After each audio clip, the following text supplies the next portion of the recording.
Spider-Man is my favorite character in all of literature. Not just superheroes, I'm talking all literature. Spider-Man is one of the greatest characters ever made. It was, I think, the first time I saw myself in a superhero. It's a new kind of hero that Spider-Man presented, and that's something we're really trying to capture.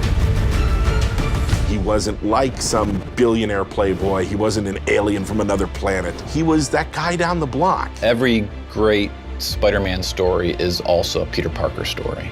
One of the most beloved characters around the world. He is us. When you grow up, everybody feels like they're picked on. Everybody feels like no one understands them. That was Spider-Man. With Fisk behind bars, what's next? Maybe Peter Parker can have more of a life. He wants to go on that date, but oh no, there's Electro. Oh no, there's Rhino. Oh no, there's a bank robbery.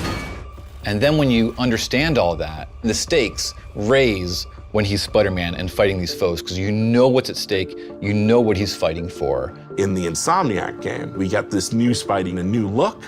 We're also in this world getting all new version of Martin Lee, who is secretly Mr. Negative. I really like Mr. Negative as a villain, especially from a story point of view. He's a very real person. Martin Lee is a benevolent entrepreneur and has homeless shelters. They're called the Feast shelters, and Peter's Aunt May works at Feast. He's taking care of Aunt May when Peter can't, when Peter has to either be at work or be out in the city being Spider-Man. But there's something inside of him that's trying to consume him. Take care of this place. It represents the best part of me. We're really kind of poking at that idea of how some people have a dark side. The question is whether you give into that dark side or don't. That duality means if you're taking down Mr. Negative, you're also taking down Martin Lee. When you're Spider-Man and you learn that secret, what a conundrum. Then the question is, it's like a ticking clock. How long until Martin Lee knows that I know who he is? Please, this is crazy! This isn't you! You don't know me!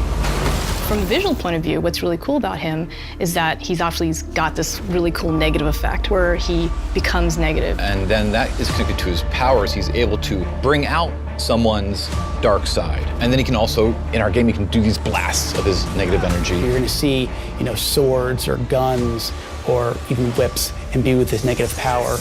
And when it comes to Mr. Negative himself, those powers are just amplified even more. Everything you care about will be destroyed. The people will beg you for help, but you won't be able to save them. Stop! One of the first days when we were making the game, we were all sitting around talking about how we grew up with Spider-Man, and we all realized that when we were 9 years old, we all had Spider-Man underoos. Like Spider-Man was our guy, and we never lost that love for him. Now it's fans making the game for other Spider-Man fans, and we believe in that power and responsibility. Our game is really going to put you in the shoes of Peter. We want to deliver on the fantasy of Spider-Man, and to do that, we have to take advantage of all his rich backstory, his supporting cast, his friends, his foes. We're going to see characters we know and love in different ways. So this is like a whole new world for Spider-Man, and it's really cool.